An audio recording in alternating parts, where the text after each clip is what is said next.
kita dihadapkan pada kondisi yang saat ini anggota menjerit, ibaratnya begitu, Pak Ketua. Lah ini prioritasnya apa yang harus kita lakukan? Karena kita juga dihadapkan pada permasalahan dari eksternal yang ini di luar kewenangan kita sebagai di asosiasi begitu ya. Nah, ini menurut Bapak sebagai mantan ketua yang pernah merasakan bagaimana teman-teman ini ketika ada suatu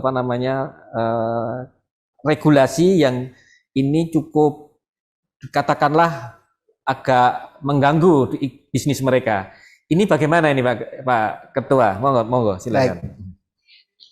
Jadi memang permasalahan sekarang itu adalah permasalahan regulasi ya. Iya.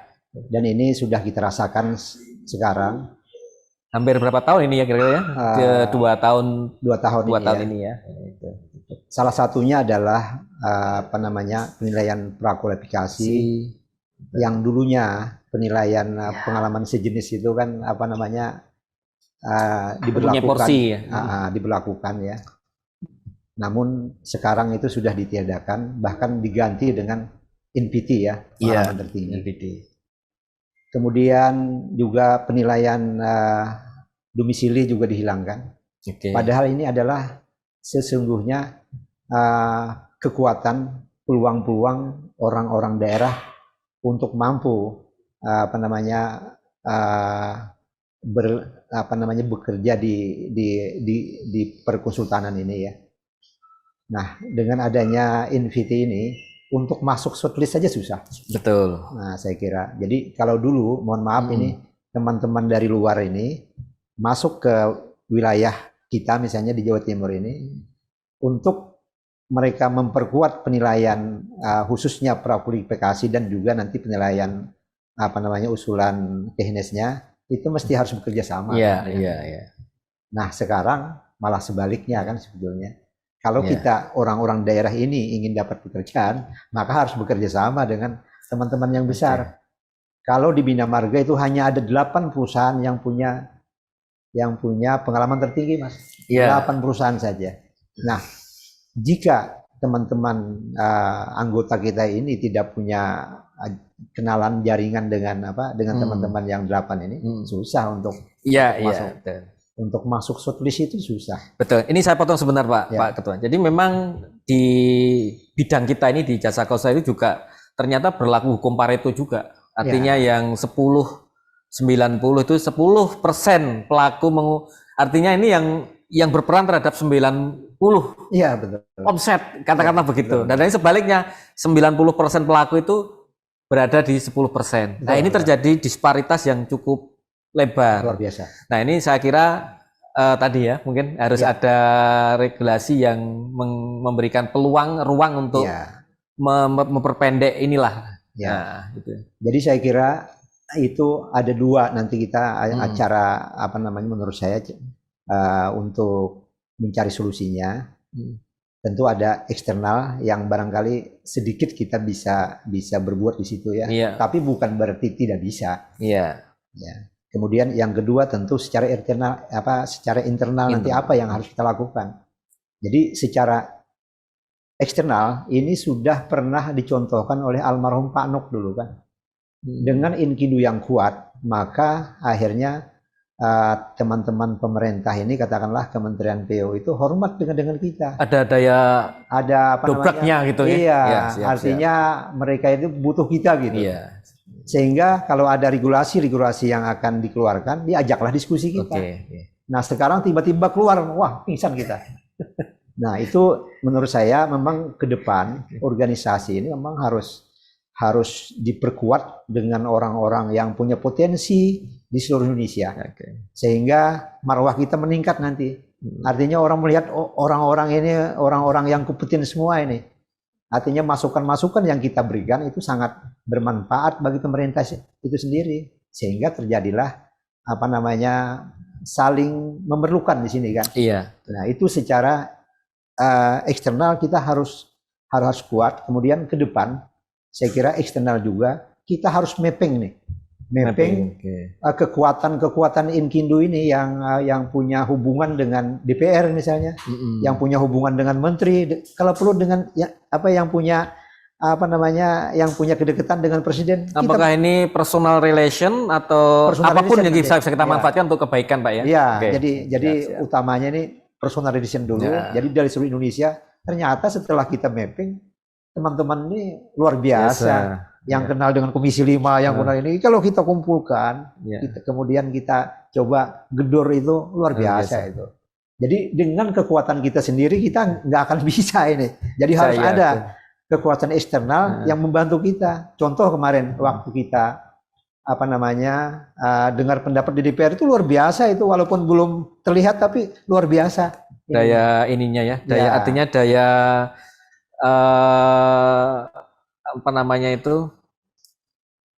daya viralnya di teman-teman sudah mulai muncul lagi. Kita berarti harus kita munculkan seperti itu ya. Itu secara eksternal, Mas. Kemudian secara internal.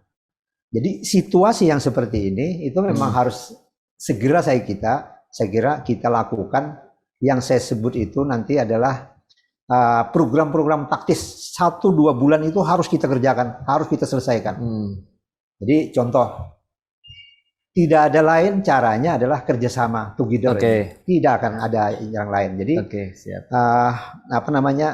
Ke depan kita harus mendorong kerjasama antar DPP. Apakah itu yang mungkin barangkali melatar belakangi Together Weekend itu? Iya, jadi kerjasama ini saya sedikit sampaikan teknisnya, Mas ya.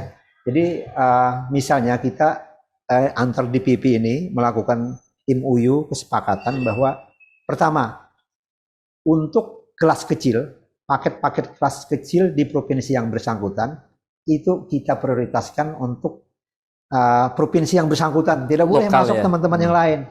Nah ini sepakat kita.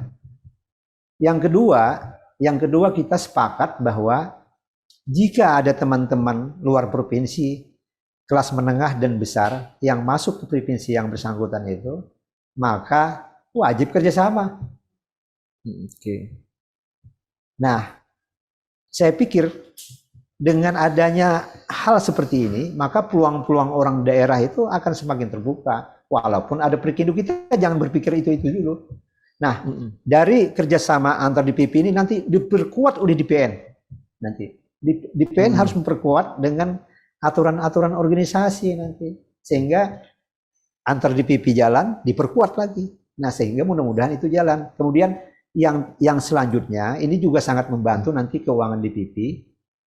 Teman-teman yang luar provinsi yang masuk ke sana, ya pantaslah memberikan sedikit dari keuntungan proyek yang dikerjakan di sana itu mungkin 0,05 atau ala kadarnya, silahkan gitu. Kemudian banyak lagi yang bisa kita tempuh, misalnya yang kelas-kelas besar itu di sana, coba berdayakanlah teman-teman yang kelas kecil ini, misalnya untuk mengurus administrasi, katakanlah begitu. Invoice, berikan tugas itu. Ada kita memberi bantuan dengan teman-teman, bukan hanya ngasih, tapi ada kerjaan gitu, ada porsi yang dikerjakan di situ. Nah, kalau kerjasama together seperti ini, kesetaraan begitu Pak ya? Iya, luar biasa Mas. Nggak ada yang sengsara kita. Kalau ini kita lakukan, nah kemudian DPN akan memperkuat dengan aturan-aturan organisasi itu sendiri. Mantap Mas ini Mas.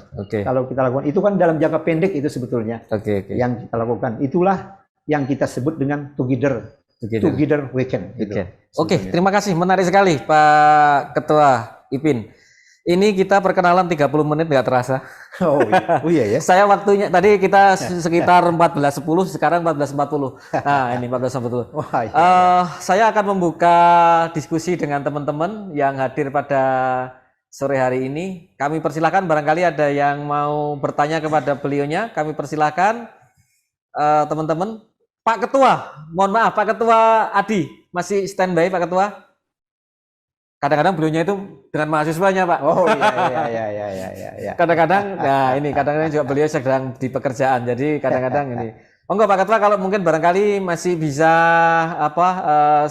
ini open kamera, kalau biasanya kalau tidak open beliaunya masih ada kesibukan. Nanti coba kita ini lang. Enggak, yang lain?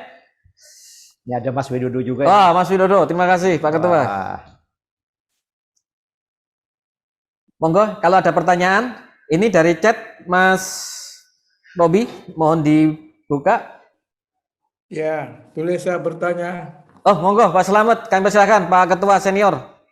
Ya, saya menyampaikan aja ini Pak Ipin, calon Ketua Umum DPN. Gini, yang terjadi persoalan saat ini di antara teman-teman itu, ya, SKA-nya itu dipakai oleh asosiasi lain, ya, itu rata-rata pemborong, yang kontraktor itu yang pakai. Itu yang SKA. aneh bin ajaib. Yang aneh bin ajaib itu gini loh. Satu contoh aja, saya tuh punya tenaga ahli sudah 12 tahun sama saya. Dia di PJT di perusahaan saya, ya kan? Begitu saya mau mengurus, kok tiba-tiba staf saya itu dipakai oleh orang lain itu, padahal tidak ada kenal sama sekali itu. Ini saya kira bukan saya aja, banyak juga teman konsultan di Inkindo. Solusinya begini, saya masih masukannya begini Pak. Sebaiknya yang begini-begini nanti, seandainya Inkindo nanti ada wadahnya, itu yang menjembatani itu bukan dari anggota saja, artinya organisasi. Intinya seperti gini, saya sekarang hari ini, saya itu tenaga ahli saya dipakai oleh kontraktor. Satunya Gapens itu apa? Satunya itu. Nah, mestinya ini kalau kita punya lembaga, itu bukan saya aja yang protes ke LPJK. Mestinya juga dari Inkindo juga menjembatani ke yang memegang yang mengeluarkan itu SBU dari kontraktor itu gitu loh. Nah, itu saya telusuri ternyata itu sampai saya telepon sama yang bersangkutan, gimana caranya bisa dapat itu, katanya dia menyewa ke tempat sewaan, tapi kan tidak logis.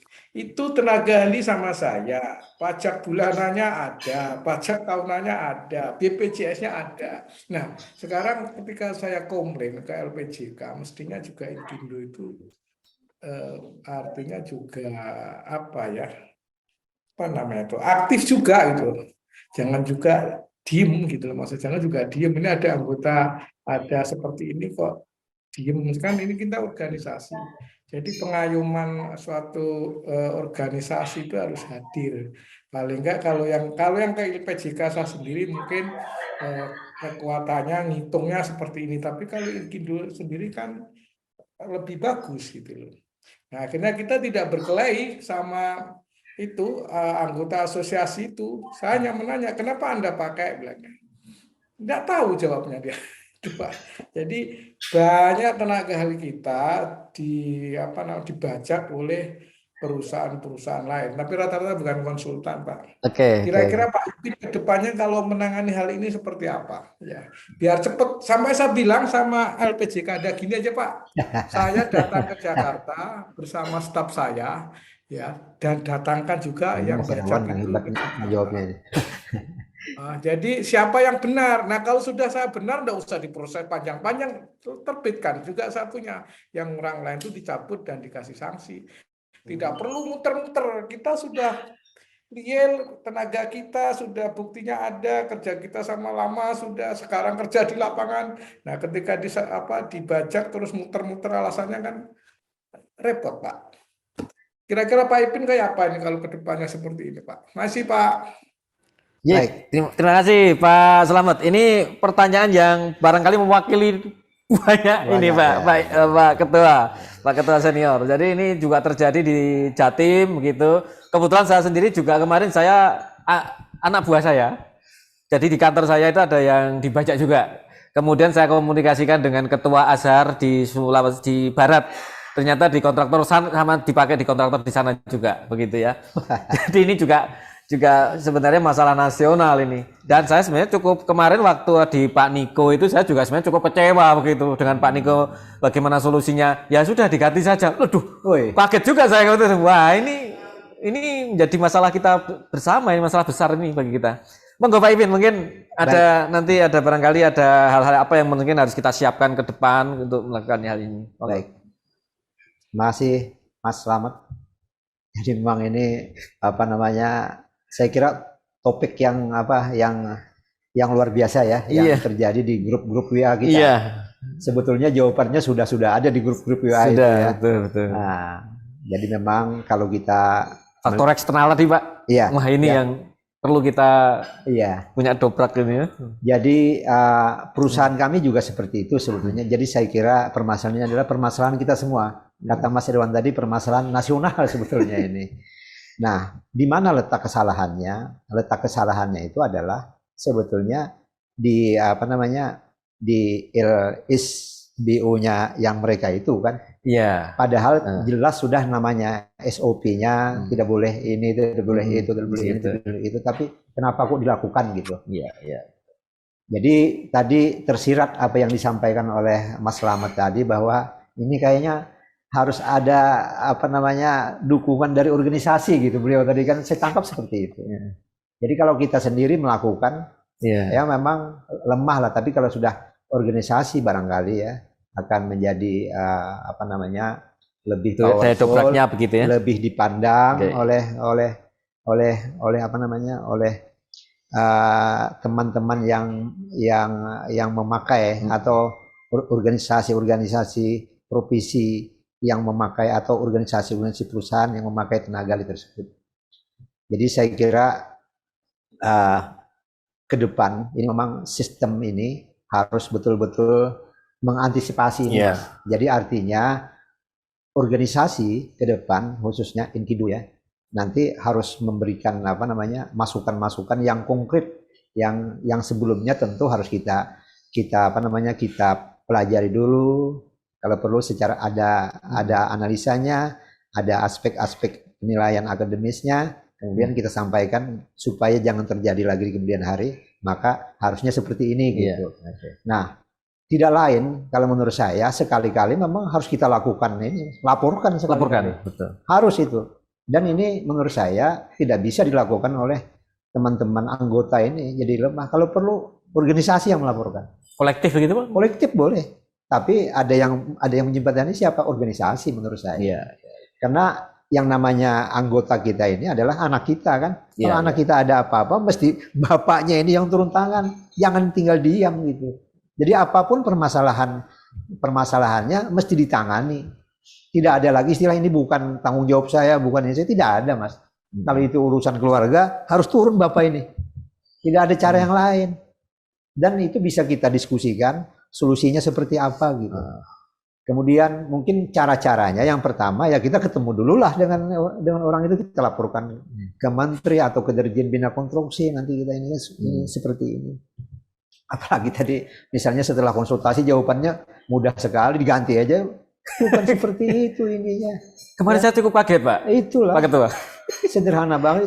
Itu harusnya kita harus keras gitu. Jadi artinya kalau kita ini ke depan pengurus kita ini pengurus yang katakanlah kompeten, kemudian berbahasanya bisa menguasai permasalahan, itu pasti dihargai Mas. Jadi kalau ada pejabat yang menyampaikan begitu, habis nanti dengan orang-orang yang punya pengalaman, orang-orang yang memang bisa menyampaikan sesuatu dengan baik, habis itu Mas. Nah, jadi saya kira jawabannya adalah ke depan ini organisasi harus ikut menganalisa ini, mengusulkan ke pemerintah, karena ini fakta-faktanya jelas terjadi seperti ini. Dan ini merugikannya bukan hanya kita yang dirugikan, negara juga dirugikan di sini. Gitu Mas. Iya. Jadi ini permasalahan kolektif ini Mas. Kolektif. Kemudian permasalahannya kenapa terjadi seperti ini Mas? Karena ini adalah memang kekurangan tenaga ahli kita. Untuk tenaga ahli ini untuk mencukupi administrasi saja, untuk bikin SPO saja dengan penanggung jawab teknis, penanggung jawab sub klasifikasi dan lain sebagainya. Misalnya hanya satu sub aja itu udah ada 2 orang kan. Apalagi misalnya rata-rata teman-teman mengambil 3-4 itu berapa dibutuhkan? Secara kuantitas saja masih belum cukup. Belum berbicara kualitas lagi kita. Luar biasa permasalahan kita. Jadi ke depan DPN saya kira ke depan itu juga harus berbicara dengan pemerintah bagaimana secara cepat agar tenaga ahli ini bisa kita siapkan sehingga kebutuhan itu bisa kita dicukupi gitu. Nah ini menurut saya program nasional harus diagendakan ke depan untuk pengembangan tenaga ahli ini. Kita belum berbicara kualitas, kuantitas dulu gitu. Kita bicara untuk mencukupi ini. Sehingga dengan kurangnya tenaga ahli yang bersertifikat misalnya, terjadilah hal seperti ini, Mas. Jadi ini bukan terjadi begitu saja sebetulnya. Jadi kita ada rangkaian asal-usulnya. Asal-usulnya. Jadi kita harus berbicara secara kausalitas, harus berbicara secara menyeluruh gitu. Di mana sih letaknya tentu tidak bisa cepat kita. Yang itu memang menurut saya Pak Slamet itu harus dilaporkan sekali-kali. Shock terapi harus dilakukan. Enak betul mereka. Sepakat Pak, saya sepakat. Ya, sepakat ya. Sepakat. Nah ini. Terima kasih Pak Ketua IPIN. Jadi tadi apa yang disampaikan Pak Ketua Slamet tadi, barangkali ini harus ada gerakan bersama, kemudian juga ada tindakan-tindakan shock terapi. Nah, ini nanti akan menjadi tema diskusi yang lebih panjang ini. Tapi memang ini bukan masalah ringan, bukan masalah pribadi, tapi ini masalah kolektif ini ya. Betul. Oke, terima kasih. Terima kasih Pak Ketua. Saya buka lagi pertanyaan selanjutnya dari kami persilakan selanjutnya. Oh, sebentar. Monggo dari siapa ini yang? Oh, Pak April, cepat bisa lebih cepat Pak April. Karena Pak April kalau bertanya panjang sekali Pak April. Oh enggak, saya kasusnya seperti Pak Slamet. Ini sudah ke Polres. Saya laporkan yang bajak sudah ketahuan. Tapi Polres itu masih belum ada tanggapan. Jadi saya harus ke Polda karena yang bajak orang Jakarta. Dan saya sudah nyuruti LPJK, terus kemudian Dirjen Bina Konstruksi juga saya sudah surati, tapi kenyataannya sampai sekarang masih dipakai orang lain. Saya sudah 5 tenaga ahli kita Pak Ketua yang dibajak. Bahasanya bukan bajak. Semoga ini segera Pak Ketua. Nanti sama ya tak pilih lah, Pak Peter. Siap. Terima kasih. Mau memperjuangkan, maaf ya. Itu terima kasih. Oke, Pak April, ini warga Kediri, tapi proyeknya di Jakarta, Pak. Wah, ini. Nah, ini beliaunya ini warga Kediri kita, tapi proyeknya di Jakarta semua. Terima kasih Pak April. Jadi memang Pak April ini sudah melakukan pelaporan secara pribadi, tapi saya tadi sepakat dengan yang disampaikan Pak Ketua bahwa harus secara kolektif. Oke, terima kasih. Oke, selanjutnya ada Bu Eti. Persilakan Mbak Eti yang sudah raise hand, kami persilakan. Untuk open kamera. Sudah tak open tapi di jalan nih. Kayaknya sinyalnya agak putus-putus. Selamat sore Pak Ipin. Selamat sore Ibu Mas Dirwan, Mas Ketua saya. Mungkin ini kalau saya sih bikin usul sih. Kayaknya kalau di Indonesia itu kalau kita cuman pakai resmi-resmian, surat-suratan, terus termasuk ke kepolisian juga saya pernah hampir saja kena penipuan itu kita ke istilahnya ke polisi itu kayaknya nggak mempan ya. Kalau saya kok punya usulan itu kita ramekan lewat media. Nah, karena kan di Indonesia ini bisa saja yang Pak Presidennya juga nggak tahu kondisi di bawah kan gitu loh. Tapi ketika kita misalnya kita bikinlah kayak misalnya itu pertemuan nasional kayak seperti itu, tapi terus kita mengundang media. Nah, biasanya kan itu akan lebih efektif seperti itu. Jadi kalau sudah di blow up di media, pasti yang atas itu akan mau nggak mau kan tahu bahwa yang di bawah ini sebenarnya semua menjerit gitu loh. Mungkin regulasinya bagus, cita-citanya bagus, cuman kan secara aplikasinya itu nggak bagus seperti itu kalau usulan saya. Terus ini Pak Ipin, mumpung ini yang lagi nyalon ketua, ingin sharing aja. Mungkin gimana sih tanggapannya Pak Ipin kalau masalah perlindungan hukum terhadap anggota Pak? Karena kan sekarang banyak sekali, terutama di Jawa Timur Pak. Di Jawa Timur itu banyak sekali teman-teman yang terus kesenggol-senggol APH atau apa, seolah-olah kita itu kok kerja salah, begini salah, begitu salah. Tidak hanya pengawasan, Pak. Ternyata perencanaan juga sudah mulai tersentuh masalah-masalah dengan APH seperti itu. Kira-kira mungkin Pak Ipin yang sudah berpengalaman lama ini Pak bisa sharing atau mungkin seperti apa gambarannya, tanggapannya dari Pak Ipin. Pak, kalau boleh tanya Pak, usia berapa Pak Ipin sekarang Pak? Rahasia ini. Rahasia ini. Kan biar saya bisa nyontoh Pak. Pak Slamet yang masih muda. Minimal Pak Ipin masih muda. Pak Slamet muda masih muda. Jadi saya lahir itu sebetulnya Ibu itu 21 Desember 64 sebetulnya. Nah, oke. Kita harus semangat tua. Paling enggak ya Pak Ipin itu kita harus masih semangat loh. Iya, mantap. Oke Pak, itu mungkin dari saya, matur nuwun. Ya, terima kasih Mbak Eti. Mbak Eti ini Wakil Ketua Bidang Regulasi. Nah, beliaunya cukup aktif juga untuk mengkritisi beberapa regulasi yang ada. Dan tadi ada 2 pertanyaan kalau ini tadi bagaimana kita memblow up itu ya. Barangkali ini juga kita perlu suatu, benar apa disampaikan beliau ini ya, sebuah tindakan-tindakan yang mungkin agak extraordinary begitu, kita blow up begitu. Terus yang kedua tadi masalah hukum ini masalah klasik kita. Monggo Pak Ipin. Jadi saya kira semua apapun yang bisa kita lakukan harus kita lakukan. Pertama tentu yang sop-sop dulu kan. Organisasi ini harus datang ke tempat yang bersangkutan. Jadi harus melakukan diskusi, kemudian memberikan pengertian-pengertian, mungkin awalnya pasti harus seperti itu. Dan mesti pimpinan organisasi kalau menurut saya yang hadir di situ supaya orang itu mengerti. Dan kemudian tentu langkah-langkah yang tadi sudah kita sebutkan, kalau terpaksa kita lakukan, harus kita lakukan. Karena kita harus ada keberanian melakukan itu. Kemudian yang lain menurut saya seperti yang usulan Ibu Iti tadi harus dilakukan juga itu. Karena semua lini harus kita tempuh gitu, termasuk misalnya katakanlah secara periode kita melakukan memanggil teman-teman pers gitu kan. Kita blow up gitu ya. Nah, kita blow up itu teknisnya macam-macam.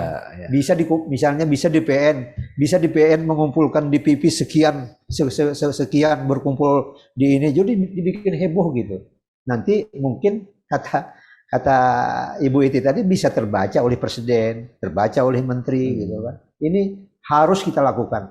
Jadi semua yang memungkinkan untuk mengatasi permasalahan ini harus betul-betul kita lakukan kalau menurut saya. Apapun yang harus kita lakukan tentu dalam tanda kutip yang baik dan benar ya. Kemudian satu lagi, untuk perubahan itu mesti harus berani.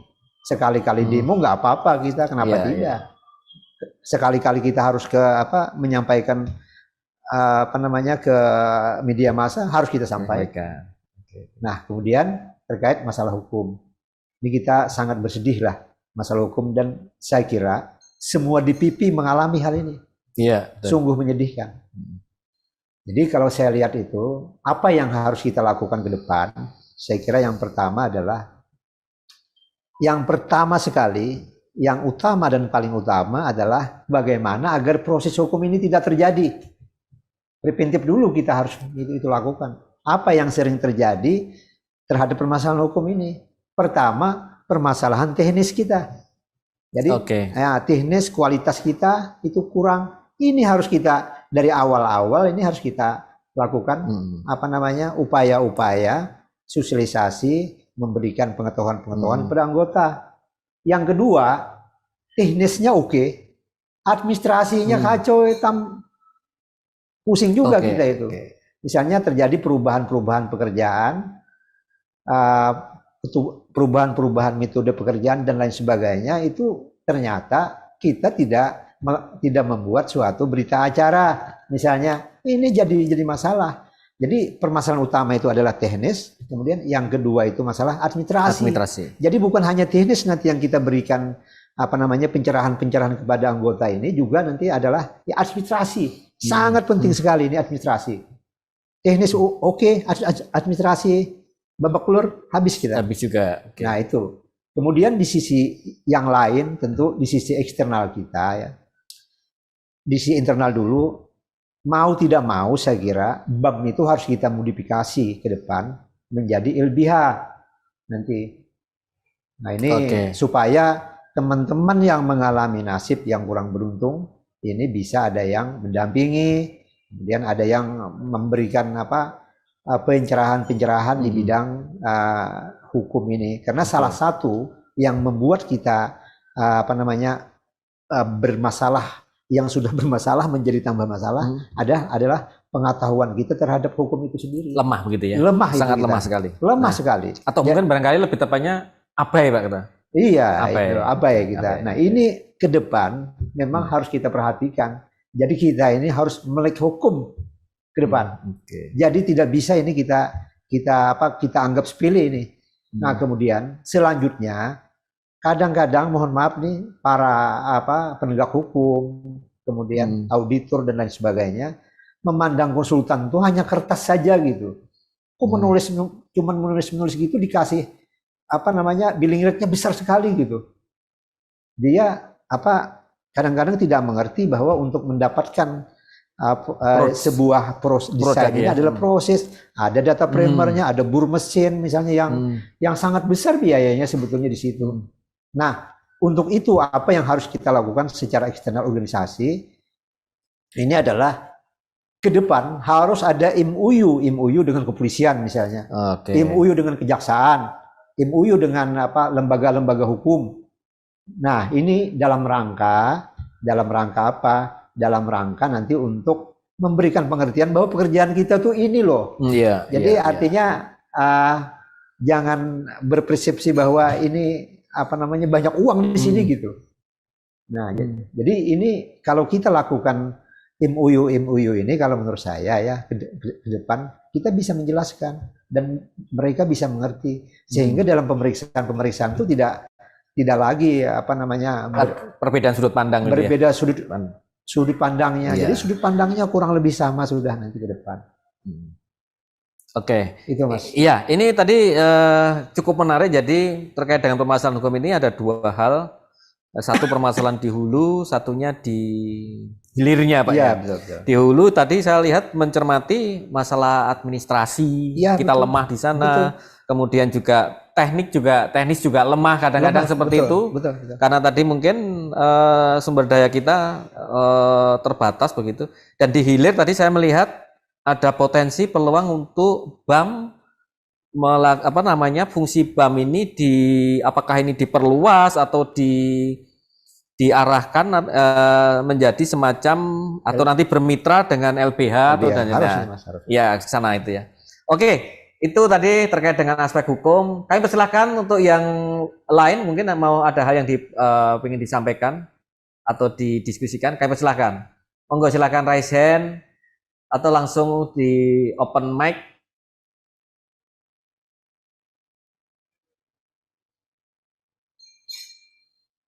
Pak Ketua Adi, apakah bisa join? Bisa open kamera, Pak Adi? Atau masih double meeting? Siap, Pak Ketua. Monggo, Pak Ketua. Pak Ketua senior, kami silakan. Iya, monggo, silakan. Ya, selamat datang kembali, Pak Ketua Senior IPIN, Bang IPIN. Terima kasih nih, luar biasa. Sebetulnya penghormatan ini. Ya, sebetulnya kami sudah banyak bertanya pada beliau waktu pertemuan pertama di sekretariat. Tapi ini ada yang menarik lagi, mungkin diskusi saja mengenai ini, Pak. Tadi ada supply and demand mengenai tenaga ahli. Pemerintah ini kabarnya ini mau masuk dalam kantong-kantong perguruan tinggi. Dia akan memfasilitasi SKK gratis untuk memenuhi SKK yang masih jauh ya, masih jauh. Ya. Tapi ini kan nanti SKK ini kan hanya mungkin pengalaman dari tenaga ahli ini kan belum cukup, Pak. Belum cukup untuk mengatrol di dalam proyek. Bagaimana strateginya nanti apabila para tenaga ahli ini sudah masuk dalam konteks proyek? Sebetulnya sekarang itu ada kampus Merdeka, Pak ya. Ada kampus Merdeka itu kalau nggak salah mahasiswa itu ada magang itu 6 bulan, magang di proyek, dan itu nanti dapat SKS yang besar, cukup besar. Nah, ini kalau ini nanti disinkronkan dengan tadi, ini akan lebih membantu tentunya di dalam bekal untuk bekerja itu kelihatannya nanti akan bisa mengontrol dari pengalaman ini. Nah, ini yang belum connecting antara itu tadi. Nah, ini nanti kalau memang tenaga ahli ini bisa masuk ke situ, mahasiswa ini sudah dia lulus dan fresh graduate dan dia mendapat SKK, ini supaya nanti bisa diakomodir ya dalam kiprahnya di dalam pekerjaan itu. Ini kan pemerintah mencoba masuk di dalam kantong-kantongnya perguruan tinggi supaya ada memenuhi kebutuhan dari tenaga ahli itu. Ini Pak Ketua IPIN, nanti ini mungkin menjadi pemikiran dari apabila Bapak nanti duduk di DPN. Begitu Pak IPIN. Baik. Ya, terima kasih Pak Ketua Adi. Barangkali ini tadi yang dimaksud Pak Ketua Adi adalah yang LSP tipe P1 itu Pak Ketua ya, kalau tidak salah ya. Sudah P3 Pak. P3. Oh P3? Iya. Oke ya. Ya, ini sudah ada SE-nya kalau nggak salah. Sudah ada SE-nya. Ya, nanti fresh graduate itu akan difasilitasi oleh negara untuk bisa mendapatkan SKK. Nah, ini kan mubazir nanti apabila ini tidak kita gunakan di dalam memenuhi tenaga ahli tersebut. Biasanya kan hanya sebagai supporting dari itu. Pengalaman. Nah, pengalamannya kurang. Itu Pak IPIN. Ya. Baik. Sebelum ke Mas Adi ya, terima kasih tentu dengan Mas Adi ini luar biasa ya. Pertanyaan-pertanyaannya itu membuat takut kita juga kadang-kadang ininya. Kalau Mas Adi bertanya membuat takut juga, tapi saya sebelum ke Mas Adi, Pak April tadi ya luar biasa ini. Jadi ini bisa menjadi contoh menurut saya ya. Pak April ini soal keberanian melakukan sesuatu tadi hebat itu. Saya kira ini perlu juga dipanggil ke sini. Saya kira Pak April untuk kemarin sempat sebelum beliaunya melakukan langkah pribadinya itu sempat berdiskusi dengan saya juga. Jadi saya menghormati langkah beliau, silahkan. Karena ini tadi disampaikan Pak Ketua bahwa apapun yang bisa kita tempuh saat ini sudah kita coba lakukan. Betul. Baik, terima kasih Mas Adi. Ini saya kira adalah suatu hal yang baik lah ya, yang baik untuk pemenuhan tenaga ahli kita ke depan. Jadi misalnya seperti profesi-profesi yang lain, kedokteran misalnya kan sudah melakukan hal tersebut kan, akuntan dan lain sebagainya. Nah, untuk keteknikan ini baru-baru sekarang dilakukan. Tapi yang tidak kalah pentingnya, Mas Adi nanti Inkindu, DPN harus memberikan saran-saran juga kepada pemerintah bahwa sudah diciptakan hal seperti itu, mesti ada kesempatan-kesempatan kerjanya gitu. Jadi barangkali nanti di setiap paket-paket pekerjaan tenaga pendukung itu harusnya orang-orang yang baru lulus ini nggak apa-apa. Nah, memberi pengalaman begitu. Dan tidak mungkin bisa langsung jadi tenaga ahli kan. Jadi harus pelan-pelan. Supporting. Harus dipersiapkan saya kira kesempatan bekerja di paket-paket yang bersangkutan. Jadi memang harus ada kerjasama ke pemerintahnya juga kita, bahwa pemerintah juga harus memberi kesempatan kepada anak-anak yang baru lulus ini. Kalau tidak ada kesempatan itu tidak akan bisa berkembang kan. Nah, ini kalau kita serempak melakukan itu, sepakat bahwa untuk pengadaan tenaga ahli ke depan ini yang kita lakukan seperti ini tadi yang saya sampaikan, luar biasa nanti hasilnya.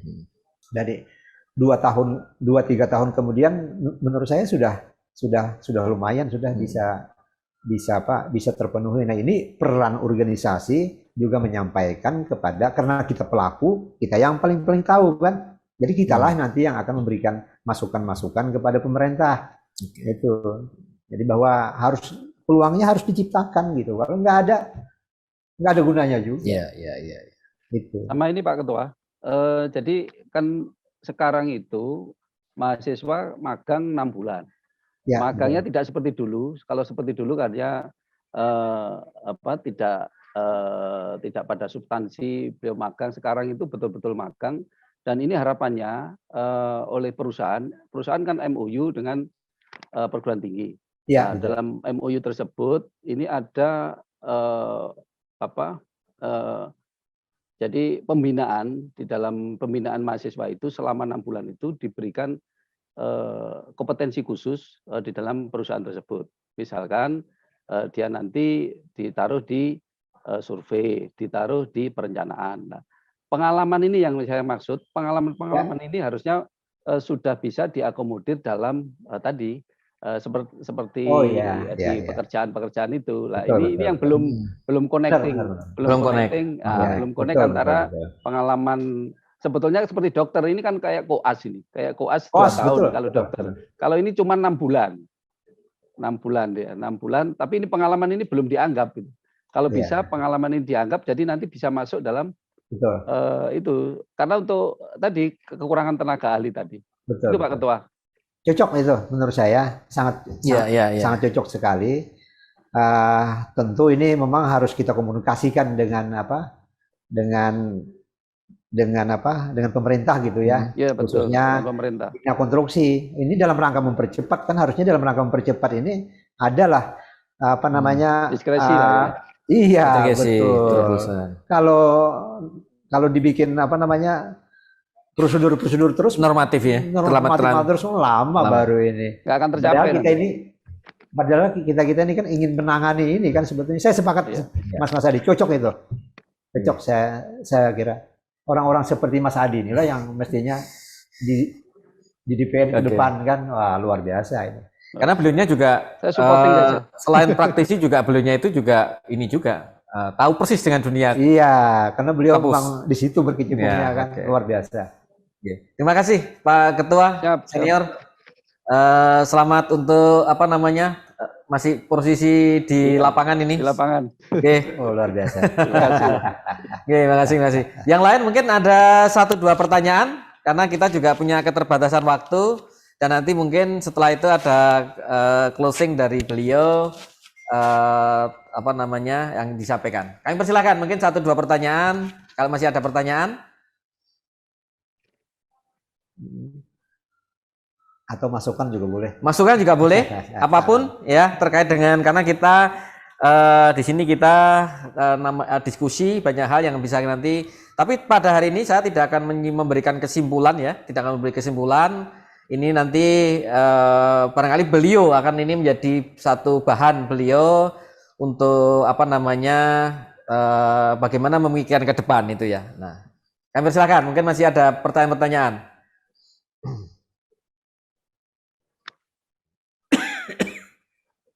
Mas Koirul, Kodra Jombang, mewakili Jombang. Mas Koirul. Ya, selamat siang Pak Mas Ketua. Selamat siang, monggo. Selamat siang. Selamat siang Pak Ivin. Tadi saya nulis di chat aja ini. Oh, belum dibaca. Oke, silakan atau langsung aja, monggo. Mohon ini kata pepatah, tak kenal maka tak sayang. Mohon bisa disampaikan biodatanya calon ketua dari Pak Ivin ini. Kita biar lebih kenal sama beliaunya. Oke. Itu aja sih Mas Ketua. Terima kasih. Terima kasih. Mas Khairul, jadi nanti sebentar lagi dari panitia pemilihan itu akan men-share, Pak. Iya. Men-share CV. Nah, ini CV-nya beliau. Tadi di awal kita hanya menggali bagaimana kesejarahan beliau kok bisa masuk di dunia konsultan itu. Nah, nanti mungkin secara profil akademik akan tersosialisasi atau mungkin juga kalau nanti mungkin ada sedikit catatan company profil Pak Ipin bisa kita share ke teman-teman di anggota. Nanti saya sampaikan. Ya, atau mungkin nanti sudah punya template-nya. Nah, itu bisa kita share ke Pak Ibnul, bisa disampaikan ke anggota. Sudah ada. Oke, terima kasih Mas Khairul. Salam sehat Mas Khairul. Siap, terima kasih. Terima kasih, terima kasih. Mas Heron. Ya, mungkin dari teman-teman yang lain satu pertanyaan lagi.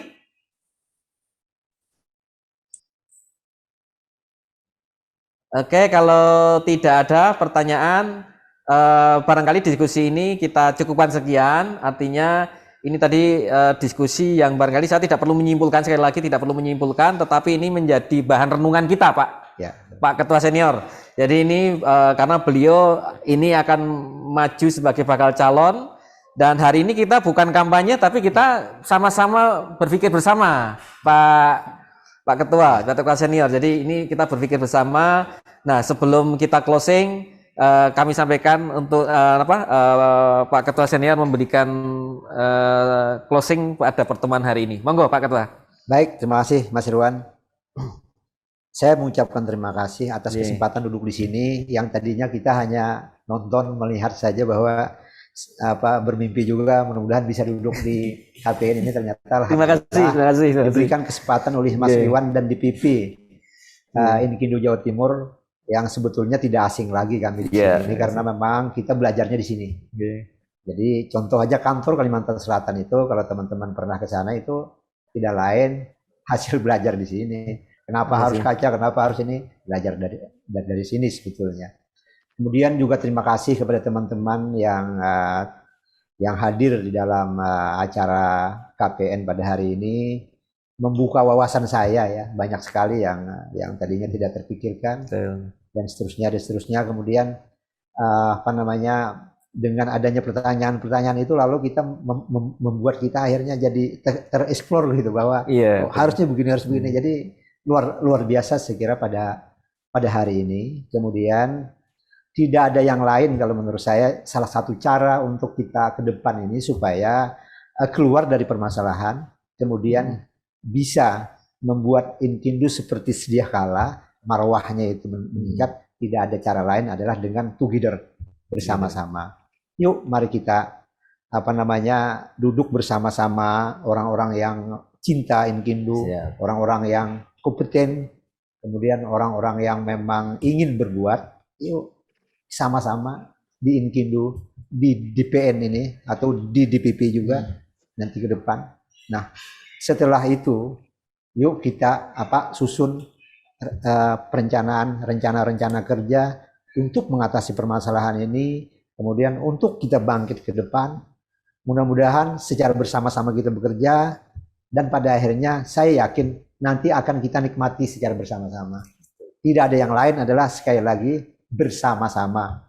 Karena seperti yang disampaikan oleh tim kita, bahwa kebersamaan atau together ini itu sebetulnya hal yang sederhana, tapi ini akan membuat sesuatu yang menjadi luar biasa nanti ke depan. Amin. Insya Allah dengan kebersamaan kita menjadi kuat depan. Kita akan menjadi dipandang, yang tadinya pembina kita hanya memandang dengan sebelah mata, ke depan bisa dengan dua belah mata. Ini pantas ini diajak bicara, diajak bersama-sama untuk memajukan negara ini, sehingga fungsi kita Sultan, fungsi kita Inkindu itu betul-betul terrealisasi sesuai dengan visi dan misi Inkindu itu sendiri. Jadi menjadi konsultan yang berintegritas gitu. Kalau sudah berintegritas gitu, nanti dihormati kita, Mas. Kalau kita tidak berintegritas, tidak akan dihormati. Untuk berintegritas apa? Harus inovatif lagi kita di situ. Harus inovatif dan seterusnya. Jadi saya kira marilah kita bersama-sama, karena kita cinta Inkindu, maka kita, kalau sesuatu yang kita cintai, kita tidak akan ingin mendapatkan sesuatu dari yang kita cintai, tapi kita memberikan sesuatu kepada yang kita cintai ini. Jadi kita di Inkindu bukan mencari sesuatu, tapi memberikan sesuatu gitu. Untuk apa? Untuk kemaslahatan kita semua. Sehingga pada akhirnya mudah-mudahan Inkindu ini bermanfaat. Bermanfaat bagi anggotanya, bermanfaat bagi masyarakat, kemudian bermanfaat bagi negara. Saya kira karena tujuan kita berorganisasi itu sesungguhnya tujuannya. Demikian saya kira. Mohon maaf jika ada hal-hal yang kurang berkenan di dalam diskusi pada hari ini. Siap. Dan sekali lagi terima kasih atas masukan saran dari teman-teman yang sangat berarti bagi kita semuanya ya. Terima kasih. Assalamualaikum warahmatullahi wabarakatuh. Waalaikumsalam warahmatullahi wabarakatuh. warahmatullahi Terima kasih Pak Ipin. Satu hal yang saya catat, kami semua barangkali di Jatim tidak punya hubungan darah dengan beliau dan tim yang hadir pada hari ini, tetapi kita, DNA kita, semangat kita, darah kita adalah darah yang sama, darah dalam berorganisasi. Tadi disampaikan kebersamaan kita, together we can. Nah, barangkali itu saja. Terima kasih atas waktu dan pemikiran-pemikiran yang disampaikan teman-teman sekali. Kami mengucapkan terima kasih sekali Pak Samsul Arifin telah hadir di Jatim dan ini memberikan kehormatan bagi kita semua. Dan pertemuan pada hari ini kita tutup dengan bacaan hamdalah. Alhamdulillah.